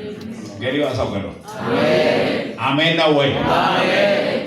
ዘመኑ በጣም የረከሰ ሰዎች ለሆድ የሚኖሩበት ዘመን፣ በጭቆሌ ንግግር ማዕት ብዙዎችን አታለው ቤት የሚሰሩበት ዘመን ያገኛሉ በሰማይ ዋጋቸው። ያ ስብከት እያንዳንዱ ስብከት የሚመዘንበት ቀን ይመጣል። በሰማይ እያንዳንዱ ስብከት ታስታውሳላችሁ። ራእይ መጽሐፍ ላይ ባለፈው ሳምንት ደሮ ከተማ ሳስተምር ነበር የሆነ ቤተክርስቲያን የወጣቶች ፕሮግራም ላይ እና እኔ በጣም ነው የሚገርመኝ። እያንዳንዱ መድረክ ላይ የምትዘምሩትና የምትሰብኩት ስብከት ኢየሱስን ይገደዋል። ምንም ለእኛ ባይመስል እያንዳንዷ ስብከት በሰማይ ትታያለች። ምንድን ነው ብለው በተለይ ምዕራፍ 2 ላይ ራእይ መጽሐፍ ምዕራፍ 2 ላይ ስታነቡ ከቁጥር 12 እስከ 29 ላይ ባለው ክፍል ላይ 3 አይነት ትምህርት ተጠቅሷል። እኔ የሚጠላውን የኒቆላውያንን ትምህርት ጠርተሃል። እኔ የሚጠላውን የበለዓምን ትምህርት ጠርተሃል። እኔ የሚጠላውን የኤልዛቤልን ትምህርት ጠርተሃል። አራላካ ትምህርት እውነትም አስፈላጊና ወሳኝ ነገር ነው። ኢየሱስ የሚጠላው ትምህርት አለ። አሜን ነው። ቸርች ውስጥ መድረክ ላይ ኢየሱስ የሚጠላው ዝማሬ ነው። የኒቆላውያን ትምህርት ምንድነው? የበላም ትምህርት ዝሙትን የሚያስፋፋ ትምህርት። የኤልዛቤል ትምህርት እንደዚህ አገልጋዮችን እንዲሰስኑ በትምህርቷ ታስታቸዋለች ይላል። ለካ የሚያስት ትምህርት አለ። የተገለበጠ ይሁን። አሜን። ጉባኤው በወንጌል እግር እንዳይቆም ሆድ ብቻ ሰብኮ የሚወርድ እንጀራ ብቻ ሰብኮ የሚወርድ ትምህርት አለ። በእናንተ ይሁድ መድረክ ላይ ስለሚሰበከው ስብከት ኢየሱስን ያገባዋል። አንዳንዱን ወደ መቃብር የሚያወርድ ትምህርት ስለሚሰበክ ማለት ነው። ከወንጌል ጋር የማይጣጣም ከእውነተኛው ጽድቅ ትምህርት ጋር የማይጣጣም ጳውሎስ ይሄን ተናግሮ እኔ ከሚሰብከው ወንጌል ጋር ይሄ ይታረቃል ይላል። ከኢየሱስ ወንጌል ጋር የሚታረቅ ስብከት መስማት ይሁንልን። አሜን። ከጳውሎስ ትምህርት ጋር የሚስማማ ስብከት መስማት ይሁንልን። አሜን። የሰዎችን አስቂኝ ኮሜዲ ንግግር በእግዚአብሔር ቃል ሲመዘን ገለባ የሆነ ዘላለምን ማያቃና ከኃጢአት ማይመልስ ንስሐ ማያስገባ አስቆ የሆነ ጠጅ ቤት ሰው እንደተቀመጠ በቃ ዝም ብሎ ስቆ እንዴት የሚያደርግ ዓላማ ቢስ የሆነ ትምህርት በኢየሱስ ደም የተገለበጠ ይሁን። አሜን። እያንዳንዱ ስብከት ኢየሱስን ይገደዋል። ለዚያ ስብከት ሰባኪው በሰማይ ደግሞ ይገመገማል። ይወቁ። እኔ የሚጠላው የኒቆላውያንን ትምህርት ምን አድርጋል? ጠልታል። በመካከል አንዳንድ የኤልዛቤልን ትምህርት የሚከተሉ አሉ። በትምህርቷ ታስታቸዋለች። እንዲሰስኑ ዝሙት እንዲፈጽሙ ታስታቸዋለች። አንዳንዱ እንደዚህ ይላል፣ አንዴ ድናል፣ ለዘላለም ሆናል ድናል። ስለ ኃጢአት ተቻለ። ይሄ ሲኦል ትምህርት ነው። የአጋንንት ትምህርት ነው። መጽሐፍ ቅዱስ ምንድን ነው የሚለው? ከስራ የተለየ እምነት የሞተ ነው ብሎ ሲያስጠነቅቅ እሱ ምንድን ነው የሚለው? ስለዚህ ስለ ስራ አትጨነቅ ይላል። ደስ እንዳለ ነው፣ ችግር የለም። ያዕቆብ መልእክቱ ዋና አይደለም፣ ዋናው እኔ ነኝ ይላል። የተገለበጠ ይሁን። አሜን። ለዚህ ነው ረቀቅ መነገርኳቸው። ከእግዚአብሔር ቃል ውጭ የሆነ የሰው ፍልስፍና የሰው እውቀት የትም አያደርሱ፣ ለገሃነም ቢያዘጋጅ እንጂ ምንም ትርፍ የለውም። ለዚህ ነው ጌታ ኢየሱስ ክርስቶስ ቅድም እንደነገርኳቸው ዮሐንስ ወንጌል ምዕራፍ 12 ላይ ቁጥር 50 ላይ የተናገርኩት ቃል በመጨረሻው ቀን ምን ያደርጋቸዋል? ይፈርዳቸዋል። የሽማግሌው ቃል አይደለም፣ የስኮላር ቃል አይደለም፣ የሰባኪ የዘማሪ ቃል አይደለም። በመጨረሻ ዋጋ ያለው ኢየሱስ ምን አለ ነው። አሜን ነው። በዚህ ጉዳይ ኢየሱስ ምን አለ ነው ዋናው ነገር እንጂ ሰባኪ ምን አለ ታው ሰባኪ ለራሱ ነው የመጣው። የትም አይደርስ። ስኮላር እንትና ጻፈ ብላን ታው እርሶስ አንብብ ለነፍሴ እግዚአብሔር ቃል። ኢየሱስ በሚያስጠነቅቅበት እኔ ይጠነቀቃለሁ። ለኔ ክርስትና ማለት ነው። አሜን ነው። አሜን። ለምሳሌ ጌታ ኢየሱስ ክርስቶስ ማቴዎስ ወንጌል ምዕራፍ 18 ቁጥር 35 ላይ እያንዳንዳችሁ ወንድሞቻችሁን ከልብ ይቅር ካላላችሁ የሰማይ አባታችሁም የእናንተን ኃጢአት ይቅር አይላችሁም ይላል። የመጽሐፍ ምሁራ እንደዚህ ይላል። ኢየሱስ ለማለት የፈለገው እንትን ማጋነኑ ነው፣ እንደዛ ማለት አይደለም። አቤት አቤት። ስለዚህ ማንን ልስማ? ስኮላሩን ልስማ? ኢየሱስን ልስማ? ወዳጅ ኃጢአት ውስጥ እንድትዘፍቅ የሚያደርግ ትምህርት ሁሉ ከአጋንንት ነው። ወንድሜ ጋር ተጣልተህ ከሆነ ሂድና በትህትና ይቅር በለው። ይቅር ማለት ማትችል እግዚአብሔር አቅቶኛል፣ ልብ ቆሽሿል፣ እባክህ እርዳኝ ብለህ ጩህ እንጂ ከኃጢአት ጋር ዘመናትን አትጨርስ። ማንም ዋስትና አይገባል። ስለዚህ ጳውሎስ ምንድን ነው ብለው የሃይማኖት ታፔላ ይዘህ ውስጥ በስብሶ ሃይማኖተኛ ነህ ብለህ አትኩራራ። ከእግዚአብሔር ፍርድ አታመልጥም። በወንጌል አማካኝነት የሚገለጥ የእግዚአብሔር ኃይል ያስፈልጋል። ያለ ለእኔ ያስፈልገኛል። ከኃጢአት የሚያላቅቅ የእግዚአብሔር ኃይል ያስፈልገኛል። ከበደሌ ከውድቀቴ የሚያነሳ የእግዚአብሔር ኃይል ያስፈልገኛል። ይሄንን ኃይል እጠማለሁ፣ እናፍቃለሁ። የመጨረሻ ጳውሎስ የሚናገረውን አሳይቼ ያበቃለሁ። በደንብ ስሙ። የሚገርም ነገር ጳውሎስ የሚናገረው ምዕራፍ 3 ቁጥር 9 ጀምሮ እስከ ቁጥር 20 ያለውን እናነባለን። ጳውሎስ ቁጥር 1 እስከ 8 ምዕራፍ 3 ለሚናገረው አሁንም በሃይማኖተኝነታቸው የሚኮራሩትን ሰዎች አሁንም ከእግዚአብሔር ፍርድ በታች መሆናቸውን ያሳይና ግን ኃጢአት እንዴት ያለ አስጨናቂ ኃጢአት እንዴት ያለ አውዳሚ ኃይል እንደሆነ ያሳያል። አንቧል። በነገራችን ላይ ጳውሎስ በምዕራፍ 1 ቁጥር 18 እስከ ምዕራፍ 3 ቁጥር 20 ላይ የጳውሎስ ታርጌት አንድና አንድ ነው። በደንብ ስሙ። የጳውሎስ ታርጌት ሰዎች ምዕራፍ 3:9 እና ምዕራፍ 3 ቁጥር 19 ላይ እሱ የጠቀሰው ነገር እንዲያውቁ ይፈልጋል። ምንድን ነው የሚለው? ውስጥ ተመልከቱ። እንደዚህ ነው። ምዕራፍ 3 ቁጥር 19 እንግዲህ ምን እንላለን? እኛ ከነርሱ እንበልጣለን ማለት እኛ አይሁዶች ከአሕዛብ እንበልጣለን ከቶ አይደለም። አይሁድም ሆኑ አሕዛብ ሁሉ ከኃጢአት በታች እንደሆኑ አስቀድመን ምን አድርገናቸዋል? ከሰናቸዋል። ጳውሎስ ምዕራፍ 1:18 ጀምሮ እየከሰሰ ነው። ኢንዲክትመንት ይሉታል ፈረንጆች። ከሰናቸዋል ምን ማለት ነው? ጳውሎስ ይከሰናቸዋል ሲል ሁሉ ከኃጢአት በታች አይሁድም ከአሕዛብ አይሻልም፣ ከአሕዛብም ይተርፍ የለም። የሮም ቤተክርስቲያን ለአሕዛብም ሰዎች አሉ፣ አይሁድም አሉ። ጳውሎስ ሁለቱንም ከኃጢአት በታች መሆናቸውን ይወቁ። በወንጌል የምታምኑ ከሆነ ምን ያክል ኃጢአት እንዳወደማችሁ እወቁ። ከራስ እግዚአብሔርን አውቃለሁ የተሻለ ነገር አለኝ ብለህ የምታወራ ከሆነ መዳን ውስጥ አልገባህም። ኃጢአት አፌን ዘግቷል ይላል ጳውሎስ። ይህን ስታውቅ ነው እውነተኛ መዳን የምትለማመደው። ለኃጢአቴ ምን ያክል እግዚአብሔር ዋጋ እንደከፈለ ሲገባ። ቁጥር 19 ተመልከቱ። ደግሞ እንደዚህ ነው፣ እንግዲህ አፍ ሁሉ እንዲዘጋ ነው፣ ዓለም በሙሉ ለእግዚአብሔር መልስ እንዲሰጥ ሕግ የሚናገረው ሁሉ ከሕግ በታች ላሉት እንደሆነ እናውቃለን። ስለዚህ ሕግን በመጠበቅ ማንም በእርሱ ፊት ጻድቅ ነው ሊባል አይችልም። ይልቁንም በሕግ አማካኝነት ኃጢአትን እንገነዘባለን ይላል ጳውሎስ። ምንድን ነው አፍ ሁሉ ምን እንዲሆን? እንዲዘጋ። በእግዚአብሔር ሕግ ፊት ሕግ ጥሰሃል፣ እግዚአብሔር የሰጠውን መገለጥ ረግጠሃል፣ ከእግዚአብሔር ፍርድ ለማምለጥ ምንም መንገድ የለም። አፍ ተዘግቷል። ተለቁመ ሲኦል የምትሄድ አንተ የተማረክ ኃጢአተኛ ነህ። ከእግዚአብሔር ጣልቃ ገብነት ውጭ ሌላ ተስፋ የለም። ግን ይሄንን ብሎ ኃጢአት ምን ያክል ሰውን እንደመረዘ ሲናገር ተመልከቱ። ቁጥር 10 ጀምረን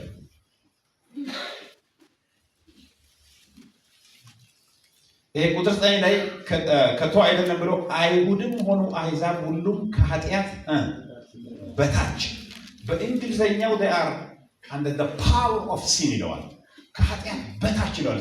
ከኃጢአት ኃይል ከኃጢአት ስልጣን በታች ነው። መጽሐፍ ምሁራን እንደሚስማሙት ኃጢአት ሁለት አይነት ነው። በደንብ ስሙኛው። ኃጢአት ሁለት አይነት ነው። አንደኛው እኛ የምንፈጽመው የተግባር ኃጢአት፣ ይሄ ማመንዘር፣ መስረቅ፣ መዋሸት፣ ቅጥፈት፣ ሌብነት ምናምን፣ ያ በተግባር የሚገለጥ ኃጢአት። ግን የኃጢአት ዋና ማስተሩ ያለው ውስጥ ነው፣ የኃጢአት ተፈጥሮ። ያንን የኃጢአት ኃይል ይለዋል ጳውሎስ። ምዕራፍ 7 ላይ የኃጢአት ኃይል ማለት ኃጢአትን አድርግ ብሎ አንተን የሚቆጣጠር የኃጢአትን ፍላጎት በውስጥ የሚቀሰቅስ የኃጢአት ተፈጥሮ፣ የሞተ ማንነታችን ከእግዚአብሔር የሰው ልጅ አዳም ባፈነገጠ ጊዜ ያ የወረስነው የኃጢአት ኃይል አለ። ይሄ ኃጢአት ኃይል ጠፍሮ ሰውየውን ልክ አንዳንድ በፊልም ላይ ስናይ ይሄ ዘንዶ ለመዋቅ ፈልጎ እንደ ውሻ ያለውን 4 እግር ያለው ቀጥ እንደ በትር ያደርገዋል። ተጠቅሎ ከዚያ ምን ያደርጋል? ውሻው ወደ አፉ ውስጥ ለመግባት ቀጥ ይላል፣ በዚህ ያስገባል። እንደዛ ያደርግ ኃጢአት ጠፍሮናል። ከኃጢአት ኃይል በታች ነን። አይሁድ ነው፣ አሕዛብ ነው፣ የሥነ ምግባር ሰው ነው፣ ሕግ ይዟል፣ ሙሴን ሕግ ያውቃል፣ ተገርዟል። ሁሉም ከኃጢአት በታች። ይሄ በታች የሆነው ዝም ብሎ አይደለም። እንዴት ሰውን እንደመረሰ ተመልከቱ። ኃጢአት ቁጥር 10 ተመልከቱ። እንዲህ ተብሎ እንደተጻፈ ጻድቅ ማንም የለም፣ አንድ ስም እንኳን አስተዋይ የለም፣ እግዚአብሔርን የሚሻ አንድም የለም፣ ሁሉም ተሳስተዋል፣ በአንድነት የማይጠቅሙ ሆነዋል፣ በጎ የሚያደርግ ማንም የለም አንድም እንኳን ይልና ተመልከቱ። ቁጥር 13 ጉሮሯቸው የተከፈተ መቃብር ነው፣ አንደበታቸው ሽንገላን ያዘውታል፣ በከንፈሮቻቸው የእባብ መርዝ አለ፣ አፋቸው እርግማንና ምረት ሞልቶበታል፣ እግራቸው ደም ለማፍሰስ ፈጣን ነው፣ በመንገዳቸው ጥፋትና ጎስቁልና ይገኛል፣ የሰላምንም መንገድ አያውቁም፣ በዓይናቸው ፊት የእግዚአብሔር ፍርሃት የለም። እዚህ ጋር በጣም የሚገርም ነገር ነው። እዚህ ጋር ኃጢአት ያልበከለው የሰው ሕይወት ክፍል አለ። እግር፣ ዓይን፣ ከንፈር፣ ጎሮሮ፣ ልብ፣ እጅ፣ እግር፣ ዓይን፣ ማስተዋል ሁለመናው በኃጢአት መርዝ ተጥለቅልቋል። እንደዛ እናያለን እኛ።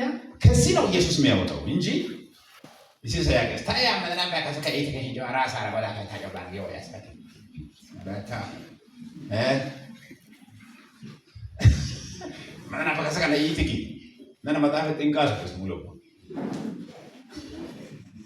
ሀይነ ነው ወደ ሰው ወይ በምን አለኝ መርዝ አለኝ። በከንፈሮቻቸው የእባብ መርዝ፣ ዝም ብሎ መርዝ ነው ማለት አይደል? ምናምን አይደል? የእባብ መርዝ አለ። አፋቸው እርግማንና ምረት ሞልቶበታል። እዚህ ጋር አፋቸው አለ፣ ከንፈር አለ፣ እግራቸው ደም ለማፍሰስ በመንገዳቸው ጥፋትና ጉስቁልና ማለት በመንገዳቸው ማለት አንተ ትስ ብሎ የምትወጣበት ጎዳና በሙሉ ኃጢአት ነው። የሰላም መንገድ አይደለም። በአይናቸው ፊት አይን ምን ሆነ የለም ይላል። አቤት እግዚአብሔርን አያውቁ። ማስተዋሉ፣ አይኑ፣ ከንፈሩ፣ ጎሮሮ፣ እግሩ፣ እጁ ሁለመናው በኃጢአት ተነድፎ ምንም መስራት የማይችል ብስብስ ያለ የእግዚአብሔር ኃይል ብቻ ነፃ ያወጣል። አሜን ነው። ብዙ ጊዜ መቀደስ የሚያቅተን ለምን ታውቃላችሁ? ምን ያክል እንጃ በኃጢአት እንደተበከለን ምን ያክል የእግዚአብሔር ኃይል እንደሚያስፈልገን እንኳን አናውቅም። አይታወት ይወቃ ወይ ታካሳ ማና ፈካካ ይዳ አሻዲ ከተን ያለ ቱመ ለይታ ሰግዳ ካይ ማዳም በተና ወይ ሾሻ ማርዘ ለግዶን ደስ ወይ ባና በተና አይታ ተደክ በተና ደግ ሉቃስን ገለታ መኖታ ነው። እኔ እንደዚህ ቀናጭ አይደለም ከማገኛው ሁሉ አስራት አወጣ። በሳምንት ስንት ጊዜ? 2 ጊዜ ጾማለሁ። የአብርሃም ዘር ነኝ። አመሰግናለሁ። ማርዜ ሙለሳይ አይን ባከለት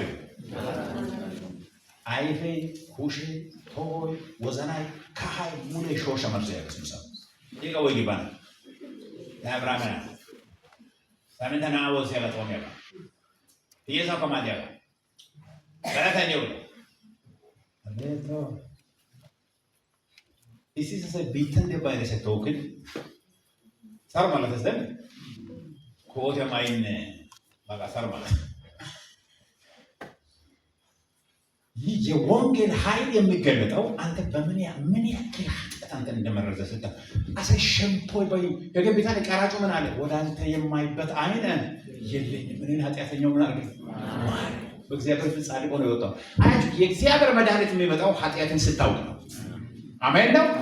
ብዙ ሰው መቀደስ የሚያቅተው ለምን ታውቃላችሁ? የበሽታውን መጠን አያውቅም። እሺ አምቡላንስ ያሰይ ዞኮ ያለክን ሀጋፍ አዲስ አበባ ይወጋ ዞኮ ዝኛው ግሎ ይሾው ታንታይ ባዌ ማናሬ ቢልባን ኤካኔያ ዳይስ ኦ ለውሃ ሰው ተደገይት ማይቀት ተባላው በታራ አይስጨታ ታሱ ምንድነው እንደዚህ እንዴት የሚያደርገው? በሽታው ነው ነፍሱ ለማዳን የኢየሱስን ጸጋ የኢየሱስን ደም የትንሳኤውን ኃይል ከነፍስ የምትፈልገው ኃጢአት ይስገባል። በደል ይስገባል። ይሄን ኃጢአተኛው ምን አድርገኝ እንኮለ ዋላ ነው ዲዮጊኮ ቢተንስ አንዴ ነገር አትወከየ ግን ታካታ ጋር ይታገል ከማግኝ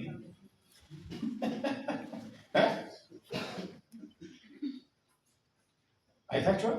መድኃኒት ሆስፒታል ሄዶ የተኛ ሰው ሆስፒታል ወጣ ነው የሚሄድ አይበዝን ሰይ ሎያ ይጣባጋ እንግዲህ ሎያ ካታከታ ያከተው እንግዲህ ገዲያ ፎቶሬት ዝድሎገ ህይወት ባተርፍ ብሎ አይደል? ሲኦል ውስጥ ያለ ሰው መሆን ግን ስታውቅ ነው የእግዚአብሔር ጸጋ የእግዚአብሔር ኃይል ልትፈልገው። አድነኝ ከክፋቴ አድነኝ፣ ከመርዘኝነት አድነኝ፣ የበሰበስኩ የሲኦል ሰው ነኝ፣ አድነኝ።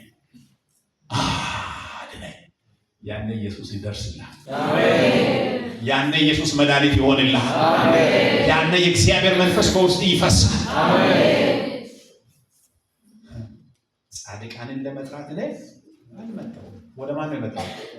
ኃጢአተኛው ነው። ተመልከት፣ ይሄን እስክትረዳ መዳን ወደ አንተ ይመጣል። ተመልከት፣ ሉቃስ ወንጌል ምዕራፍ 5 ቁጥር 31 እና 32 ስናነብ እንደዚህ የሚል በጣም ነው የሚገርመኝ።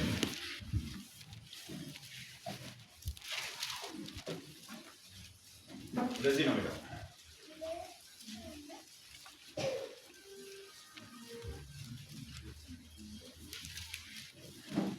እንግዲህ ቁጥር 9 ላይ ሌዊም ለኢየሱስ በቤቱ ትልቅ ግብዣ ያደረገ፣ ብዙ ቀረጥ ሰብሳቢዎችና ሌሎች ሰዎችም ከነርሱ ጋር በማዕድ ተቀምጠው ነበር። ሌዊ ማለት ማቴዎስ ነው፣ ቀረጥ ሰብሳቢ ነው። ሌሎች ደግሞ ብዙ ቀረጥ ሰብሳቢዎችና ተመሳሳይ ሙያ ያላቸው በከተማው የታወቁ ኃጢአተኞች ሁሉ ከኢየሱስ ጋር ይላል። ሌዊ ባዘጋጀው ግብዣ ደግሞ የዓለም የቀረጥ ጠራጮች በሙሉ ተሰበሰቡ። ቢታን የነገራችን ሙሉ ኢየሱስ የተወረመሰ ቁጥር 30 ላይ ተመልከቱ። ፈሪሳውያንና ጸሐፍቶችም ከክረብ ሰብሳቢዎችና ከኃጢአተኞች ጋር የምትበሉትና የምትጠጡት ለምንድን ነው እያሉ በደቀ መዛሙርቱ ላይ አጉረመረሙ። ኢየሱስም እንዲህ ሲል መለሰላቸው፣ በሽተኞች እንጂ ጤነኞች ሐኪም አያስፈልጋቸውም። እኔም ኃጢአተኞችን ወደ ንስሐ ልመልስ እንጂ ጻድቃንን ልጠራ አልመጣሁም። አይካሽም ሀይ ጳውሎስ ኦዲዮ ጋርሳይ ኮምፓኒዮ ሙሌ ማርዘቶ ዋነ ኤሪዮን ኢየሱስ አጣለና ይቆያል። ኤራዳ ግን ያን ነገር አይቀነደና በተሰበረ ልብ ስትጋብዘው ኦሳ ወልቀው ሀያታኮ እኔ እየበሰበሰ ልባል እኔ መርስ ምላስ አለ እኔ ጌታ ሆይ ደም አፍሳሽ እጅን አይገራለ ከዚህ አንተ ብቻ ታወጣኛለህ። በዚህ ኃጢአቴ ወደ ሲኦል መግባት አልፈልግም እባክህ አድነኝ አንተ ስትል ነው ኢየሱስ መድኃኒት የሚሆነው። በጽድቅ የምትታመን ከሆነ በኃጢአት ቸልተኛ የምትሆን ከሆነ ገደል ትገባለህ ይላል ጳውሎስ። እውነተኛ የወንጌል ምስጢር ወደ ልባችን ይፍሰስ። አሜን። ጌታ ኢየሱስ ክርስቶስ ማዳን ይፈልጋል። ግን ወደ እሱ የመጡት ቀረጥ ሰብሳቢዎች ቢተንደ ጊራሽ ይሸ ከተማ እርዶ ሞረት ለበጎ ኢየሱስ አራቸው ግን መስ አማሮታ ማይዲያ በመስ አሜን። ፈሪሳዊ ሙሌ ከደረገ ሶምዋን ፓጋን ደጸጉሬ ሙሌ ከ ሴባይስ ጋሜተ መቅደስ ገለሰና ጋር ቀዋት ነው ያገለ ካዳዳ ማግኝ ጤነኞች ሳይሆን ባለመድኃኒት የሚያስፈልጋቸው በሽተኞች ቅድም ያልኩት በሽተኞች ይልና ጻድቃንን ለመጥራት ማንን ነው ለመጥራት ለመጥራት ጳውሎስ ምለው ምንድነው ኃጢአቴ ሁለመናዬን ወርሷል። ይሄን ስትረዳ ወንጌል በትክክል አንተ እየገባ ነው።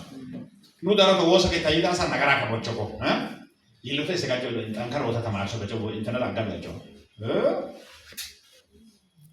ካንሰር ወይስ ዳሰ ፓሪስታሞል ባዲ ነው ደኮ ባጋ ሀርጌ ባጋ ከመነ ዋዲ አንተ ካንሰስ ደነይ ነን 40 50 ሜትር ደሮ አንተ ካንሰስ ነው ፈቀዳሽ ነቦላለ ማርዘ ወንጌል አማሸቃንታ ነው አይስ ፈቀዲ ቃንዲዮሎ አሜን። ሁለመና ሲኦል ከመሄድ አንድ እግር ቆርጠ በአንድ እግር ሰማይ ቤት ገባ ይሻላል። ገዝተን አይታችኋል። ኃጢአት ላይ ጨካኝ እርምጃ መውሰድ አለብን። ኃጢአት ምን እንደሆነ ማስተዋል አለብን። የኃጢአትን ክፋት መርዘኝነት ሳታስተውል ዝም ብሎ ቦንጮ የሚገኘው ሰው ይባ ሃይ አሳይ ማርስ ያረደ ጎምፓንዲ አሳይ ዋቂ ማሳ ወይ አሳይ ፈና ዳሳ መቶ ሸረቾ ሰው ቢስተን ቢታ ሻራሙዲ ይስተን ቢታ መስለከ ተንሽሙለ ገራባቴስ ወይ ወዳ ደራለ ወዳ አረባ ሲኦል ገለ ነው ሆስፒታል ጮ ራይዳ ፓሪስታሞል አውሮፓ እሲቶ ይስናና ያ ሐኪም ቤት ታባስ ሳክ ዶክተር ማራማረዲ መረጃ በመጀመሪያ ደረጃ ካንሰር አገኘ ማህፀን ዋለ ጓደኛዬ ወደ ጓደኛዬ አቦጆ ወደ ኮማራኔ ዶክተር ያጋማ ነው ሞይታው ባይት መታከም የሚችልበት ደረጃ ላይ አለ። መጀመሪያ ደረጃ እኔ እሷን በሽታ ሳልናገር አቅማምቼ ወደ ቤት ልክ እሷ ከምትሞት አሁን አዝና መታከም አለባት። አሜን አሜን።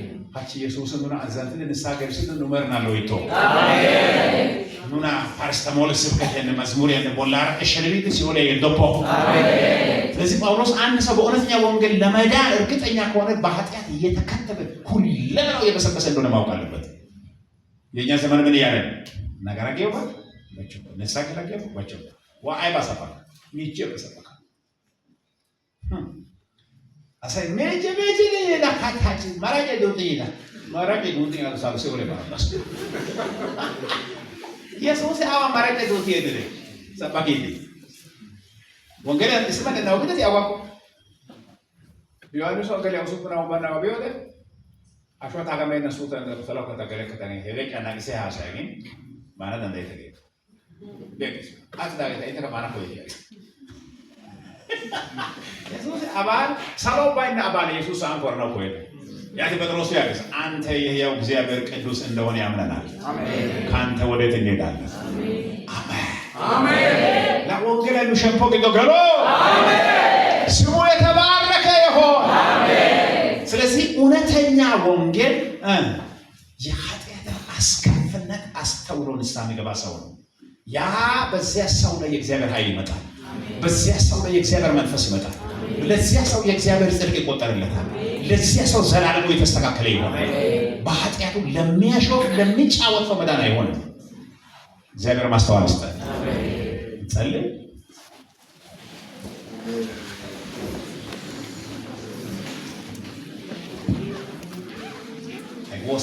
ወስበ በአይን ከመረተና እንደ በለሳ በቪዲዮ ከታተለ ወስበ ጀቡታ ሲበ ባላ ግን አባታ ወሰና ቦቻ አባታ ወሰና ቦቻ ተናገራ ተነበሳ ተናገራ ይነነ ኢቶ ተናገራ ይታና ሎቂ ይነነ ኢቶኮ ትንሽ ጸልዩ ታው ይሻላችኋል። ትንሽ ጸልዩ ግድላችሁ ወስተ ጀቡታ ወደ ወስተ እንደ በለዳ ማዶጋ ወጣ አስቢ ቢድን አወቂ ዱባይ ፓይስ ጋር ጋር ቀረቀረ ደ እንተ ከቆንቶ ግባና ወጣ አሽንታ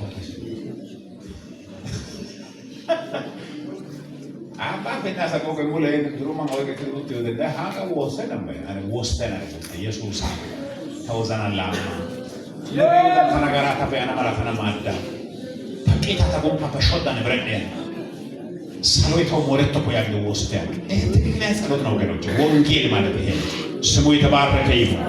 ክብር ይሁን ለተወበ ሰገደ በከደስኪ አሽከቱ ጌጤ ቆተና አይበደስ ተንታይ ከደወሰው ለአሳፈ ማሮታዎች ነው ለደንዳይ ከገደሽ ሳዋሳ መደጥ ወሳሰንታ አሹ አንጀት ደንዳይ ከረከዲ ስታና አሄዛ ደንዳይ ታረከረከ ኤሶራ ሾት አያ ሾቱ ቢት እይ አሹ አንጀት የፈውስ ቦታ ነው ይሄ አሹ ጉየ በተለ ጆጋ ነጋስ ካታወጣ ኮምፓንዲያ ጉየ ተለባስ ሸፖኒ ዋሰሰ ደንዳይ ከተወሰተና ማራታ ሲዶ ማራታ ታጎምፓ ሞረት ነው መሰበሳ ደንዳይ ካያ አንጀት አሹ ዘርተ ቤት ይስታው ግዳን ጋላታ ይግዶ ወሳዩ አንጀት አሹ አንድ ሁለት ሶስት አራት አምስት አሹ ዘርተ ቤት ይስካ ስድስት አሹ ሰባት ስምንት ዘጠኝ አሹ 10 ክብር ይሁን። አራት ከተንደ ከተሸፈው ዋሲው ደንዳ ነገራ ነጋ ኢየሱስ በዮ ደንበያላ ማራታ ጥሎ አና ተቦሊ የዳ ሀገራት ሃይቀና ኮይክ ወዘ ከታ ባለግላ ሰላም ባለግደና አተና ኮይክ ጦሰው ተነማረግ ዋሲተ ጦሰው ዋሲ ያሳቦላ በኩሽ በጀሳመን ስሙ የተባረከ ይሁን። የተሸፈፈ ዋሲው ጎዳ ወልቀ እንተቦሊያና እንተቦላ ጋሚ ተባቶ ወሊ ወለና አሜን ሃሌሉያ እንጸልያለን። አሁን በዚህ ሰዓት የእግዚአብሔር ኃይል በህይወታችሁ እንዲገለጥ አገ ኢየሱስ በጋራ መስቀል በጋራ ጦሰ የዲዮ ወልቀ አሳና ደወል ላምን ኦራክስ መጥያ ጦሳ ወልቀ እንተ ግዶ ኦተና ማራታ ወሰና አሜን አሹ 1 2 3 4 5 6 7 8 9 10 11 12 13 14 15 17 18 አሹ ክብር ይሁን። ስሙ ብሮክ አራሳይ ከዳይዲያ ወሮፓ ደንዳ ተራሳይ ዴታ ጮግት ቺላግ ቺላግ መግደልና ነይ ወንቶ አለ ወዳገ በደቦ ውሪስ ተራባታ ኃጢአት ምንትን ጦስ ነገር ፓጣና ወደ የሚወጋ ማራከያት ባይና ማለት ቢተቦላ ተራሳይ ፓጣና ጠይጥዶ አጋጣሚ ደመን አይገኝ ማከነ ገረበለት ይሁን ጨንተነ ላታቆዲዮ ቢደሽ ቢታይ ቢዳ ሰጆች እግዚአብሔር ኃጢአት ለመናዘዝ እድል ዝም ብለህ ታያለህ። አሹ ብዙ ሰው የተነሳ ነው። ስሙ ይባል። ልባችሁን አፍስሱ በእግዚአብሔር ፊት ወሰው ለተነበየ ዳሳ ተናገራይ ነነ ኢቶ ተናካ ኢቶ ሀጋታ ተማርዶ ወልቃ ወንጌሌ ወልቃ ተገደው ይላል ታና ኦራንሳ ተሰማሮ ከሸው ወስ ከተውቶ ከሸው ነው አይባን ነገደና ወሰናይ ታበቃ ጠረቶ ነገራይ ተናዳጋንቶ በአያና ፖይ ተገደው ገሎ ታና ኦራንሳ በዳ ኦራንሳ ያገኝ ወንጌል ተና ላማጊ ሃሌሉያ ስሙ ይባል። 1 2 3 4 አሹ 5 6 7 8 9 10 11 12 13 14 15 16 17 18 20 21 22 23 24 25 26 27 28 30 1 2 3 4 5 6 እሺ 76 ስሙ ይባል። እጆቻችሁ ከፍ አድርጉ። አንድ ጸሎት በጋራ እንጸልይና እቅድ አሳካንቺ ኩሸቶ ቆጥ እንጸልያለን። አሁን ኢየሱስ አጌታ አሰተ ኢየሱስ አጌታ ተነበያ አጌታ ተወሰና ካይራ አጌታ ነና አቃስ ጌታ ተና ማራ ጌታ ተና ወልቃ ኮይስ ጌታ ተወሰና ላማ ጌታ ተና ኒው አዝሳ ጌታ አሜን ተናገራ ማራ ጌታ ነወልቃ ተወልቂ ተጌታ ተና ኦራክሳ ጌታ ተና ወታደ መዳ ጌታ አሜን እቆሳን እንተ ይከዳሽ ተወሰና ኩሸቶ ቆጥ ተቆጣሽ ቆሳ በሰማይ በምድር ሙሉ ስልጣን ያለ በወንጌል የሚገለጥ ኃይል ወደዚህ ምድር የላከ ኢየሱስን ከሙታን ከመቃብር የሚያወጣ ኃይል የላከ የኛ ኃጢአት ከኢየሱስ መቃብር በላይ አይደለም።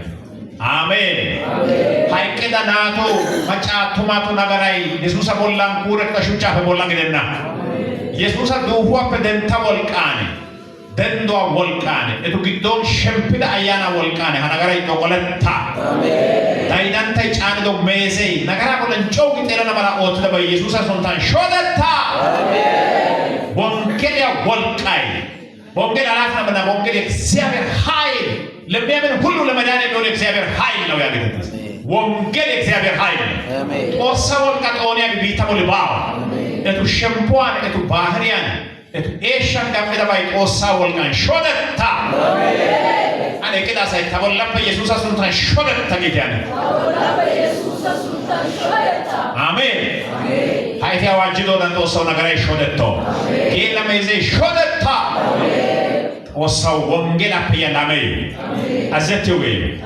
ኦራተመዳ ኦራተመዳ ሀችፈዶምን ገላ ወነተታ ባንታናን ደሞፖና ሲኖ ባይንዴት ወለጋመዳ ታሪክ ኢየሱስ አሱንታን ፖሸክታ ወዳ ሐራሳ ኩንዶሳ ፈደንቶና ሃሌሉያ ቦቾይ ሰሎን ሳኒዮ ጊዶ ጌሻው ንኩሻ ወይቃ ቦቾይ ሰሎን ሳን ነዮ ጊዶ አጌ ቃለ ንቦሊ አይፒ አይፖ ወራቅሶ ነመርና ጦሳ ኡፓን እንደያሰ ናዝሬት ኢየሱስ አሱንታን ገላታራ ወስዳ አሜን ዘመናችሁ ይለምልም ተባረክ